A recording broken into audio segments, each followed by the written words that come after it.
Un proverbe chinois dit: oublier ses ancêtres, c'est être un ruisseau sans source, un arbre sans racines. Aujourd'hui, j'avais envie de parler d'un ancêtre pas si lointain, à savoir mon grand-père paternel. Mon grand-père est né en 1913 à Saint-Germain-de-Talleyrand de la Landevauxmont, dans le Calvados, dans une ferme. Et il s'est éteint le jour de mes 9 ans, le 10 avril 1993. Cette maison, il y a vécu toute sa vie. Il y a vu naître ses enfants et même grandir certains de ses petits-enfants, notamment le seul petit-fils qui portait son nom, moi. Il avait de grands espoirs pour moi. Il voyait en moi le renouveau de sa famille, la fierté de son clan. Mon père, lui, est né en 1939 et a grandi à une époque que l'on a appelée les 30 Glorieuses.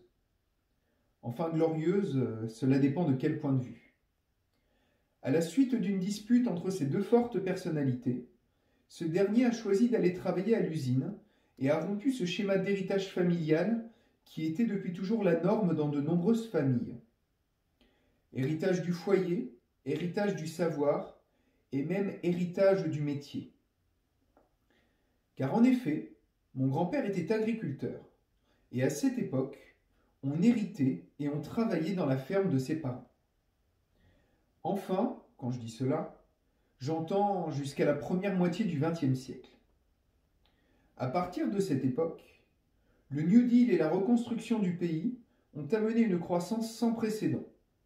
Mais parfois, toute bonne chose en apparence, toute évolution de la société ne vient pas sans sa part d'ombre. Or, même si les gens ne le savaient pas à l'époque, ce basculement allait être celui qui allait petit à petit déliter nos sociétés jusqu'à la mener à ce qu'elle est aujourd'hui. D'ailleurs, pour beaucoup d'entre nous encore, l'illusion voile une bien triste réalité et qui va bientôt nous revenir comme un boomerang en pleine figure. Comme je le disais donc, mon père a un jour décidé, à la suite d'une dispute ayant fini en altercation physique avec mon grand-père, qu'il allait partir à l'usine. Rien de plus simple à cette époque, où l'on avait le plein emploi. Ce plein emploi qui aujourd'hui fait encore rêver, mais dont on se rend compte que, bien qu'il fût éphémère, il allait tout changer de la société et faire de nous ce que nous sommes aujourd'hui, des personnes dépendantes à une croissance qui ne reviendra d'ailleurs jamais, des personnes dépendantes à un mode de production condamné à court terme, des personnes dépendantes à la matrice superposée à notre regard et dont il est difficile de s'extraire tant elle est réconfortante. Sans le savoir, ce travail à l'usine que mon père venait de prendre avait rompu le fil qui unissait toutes les générations qui l'avaient précédé. Mais ne soyons pas prompts à le juger, ni à juger tous nos pères qui ont vécu à cette époque. La plupart d'entre eux, si ce n'est la totalité, ont été dupés. Et nous, aujourd'hui, nous ne valons probablement pas mieux qu'eux. Si nous avions vécu à cette époque, je pense que nous aussi serions tombés dans le panneau. Pour cela, je n'en voudrais jamais à mon père, ni à mon grand-père, qui était si dur avec lui. J'en veux aujourd'hui à cette société qui a détruit ce que nous aurions pu être, ce que nous aurions dû être, à savoir les dignes héritiers de savoir et qui sont aujourd'hui en partie perdus. Mais papa, surtout, de là où tu es, ne t'en veux pas. Si ça n'avait pas été toi, cela aurait pu être moi. Tu es né dans cette parenthèse que l'on appelle modernité, et moi, dans celle que l'on appellera sûrement un jour effondrement de notre société. Combien d'enfants aujourd'hui ont travaillé comme toi dans les champs à 14 ans, qu'il pleuve, neige ou vente? Quel enfant aujourd'hui doit marcher 3 km sous la neige ou la pluie pour aller revenir à l'école? Il y a bien des pays où cela existe, mais chez nous en tout cas, cela n'existe plus. Tu as voulu éviter tout cela à tes enfants, et pour cela, je t'en serai toujours reconnaissant. Mais malheureusement, derrière ce bonheur que tu voulais nous apporter, se cachait une face bien plus sombre que tu ne pouvais soupçonner. Ce qui semblait être une difficulté était en fait l'essentiel de ce qui à l'époque nous forgeait, vous forgeait, et qui dans le confort de notre société actuelle a fait de nous des êtres fragiles et sans volonté. Mais pas besoin de céder au pessimisme. Il n'appartient qu'à nous de créer cette nouvelle génération d'hommes et de femmes qui iront renouer avec leurs liens ancestraux. Il n'appartient qu'à nous de reprendre les recettes de nos aïeux et de les transmettre à cette nouvelle génération qui arrive et qui aura à relever le plus grand défi que l'humanité n'aura jamais eu à affronter. Aujourd'hui donc, j'avais envie de parler de mon grand-père. Ce grand-père que j'ai si peu connu, mais dont on m'a souvent parlé. Ce grand-père qui me faisait peur et qui à la fois me fascinait. Ce grand-père dont on m'a dit qu'il était à la fois très dur, mais également d'une grande générosité. Ce grand-père dont je me souviens qu'il pouvait me gronder autant qu'il pouvait me dire qu'il m'aimait. Ce grand-père qui ne se confiait jamais et que l'on n'a jamais non plus entendu se plaindre. Ce grand-père qui s'appelait Germain, un jour je lui ai demandé « Papy, c'est quoi ton métier ?» À cette question, il lui a été difficile de répondre, mais malgré mon jeune âge, il a su trouver les mots pour me l'expliquer. Il me fit m'asseoir et me dit « Tu vois David, tu vis aujourd'hui à une époque où la première chose qui nous définit, c'est notre métier. Nous avons un travail bien précis, une tâche répétitive à accomplir. Et une fois celle-ci accomplie, nous rentrons à la maison, profiter du fruit de ce travail, en achetant le travail tout aussi répétitif, accompli par d'autres personnes. Quelle fierté peut-on tirer de cela ? Il continua. Moi, tu vois, je ne suis spécialisé dans rien, mais je me débrouille dans tout. Je mange la nourriture que ta grand-mère et moi faisons pousser dans ce jardin que mes parents et leurs parents avant eux ont jardiné.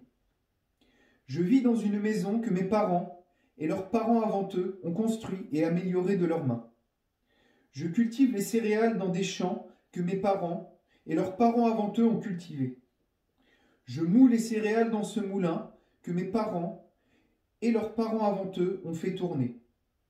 Je cuis le pain dans ce four que mes parents et leurs parents avant eux ont allumé. Je vends des poteaux en béton fabriqués dans des moules que mes parents et les leurs avant eux ont utilisés. J'élève des animaux dont les parents et leurs parents avant eux ont côtoyé les miens. Et surtout, le plus important, j'utilise des savoirs que mes parents et leurs parents avant eux nous ont transmis. Et enfin, je vends ce que je produis à toutes les personnes que je connais et dont les parents étaient à l'époque les clients des miens et leurs parents avant eux. Car oui, mes parents m'ont aussi transmis un réseau social qui petit à petit a disparu aujourd'hui. À vrai dire, à l'époque, j'avoue que je n'avais pas tout compris.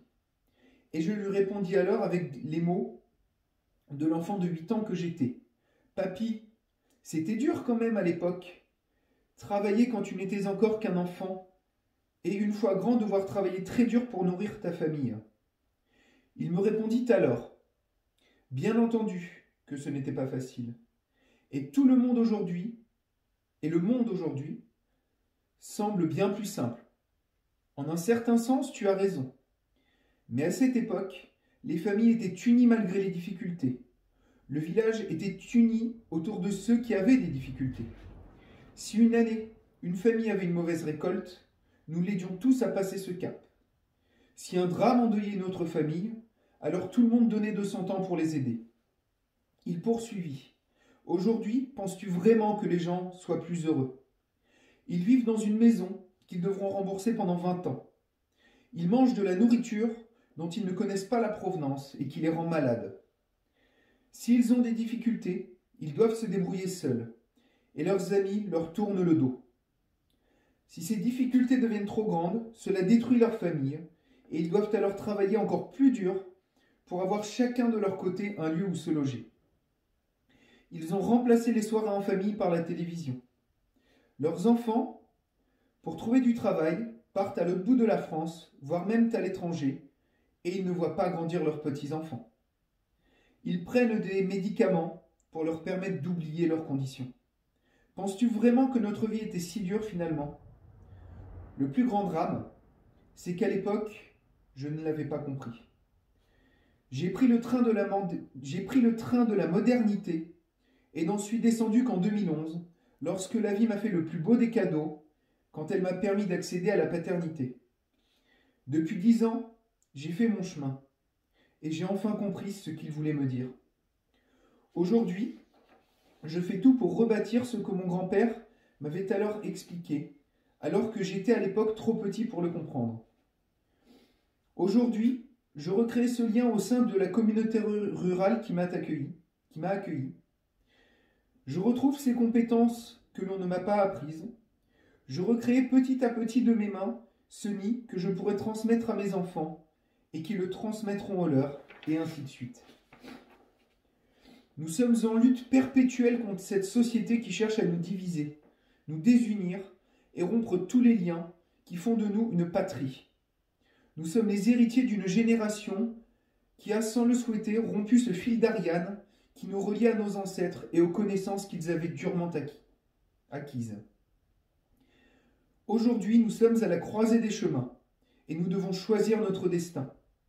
Doit-on continuer à regarder s'effondrer ainsi notre société ? Si l'on blâme ceux dont nous en avons hérité, ce serait faire preuve de nombrilisme car tous, à notre échelle, nous en avons bien profité. Aujourd'hui, il est temps de nous réapproprier ce dont nos parents, grands-parents et pour les plus jeunes d'entre nous, arrière-grands-parents, se sont fait déposséder, à savoir notre liberté. De là où ils sont, j'aimerais que mon père et mon grand-père soient fiers de nous, soient fiers de moi et de nous tous. Que vous soyez jeunes ou vieux, pauvres ou aisés, vous tous aujourd'hui avez la possibilité de recréer ce lien avec ceux qui nous ont précédés. Rendez-les fiers, soyez motivés et prêts à affronter ce monde difficile qui va bientôt arriver. Merci de m'avoir écouté et maintenant, c'est à votre tour de témoigner. L'espace des commentaires de cette chaîne est toujours d'une très grande qualité. Et maintenant, c'est parti, à vos claviers. Likez, partagez, commentez pour faire en sorte qu'à notre modeste échelle, nous montrions à cette société que l'esprit de nos ancêtres est toujours là, que nous ne l'avons pas oublié et qu'il ne nous a finalement jamais quittés. Portez-vous bien.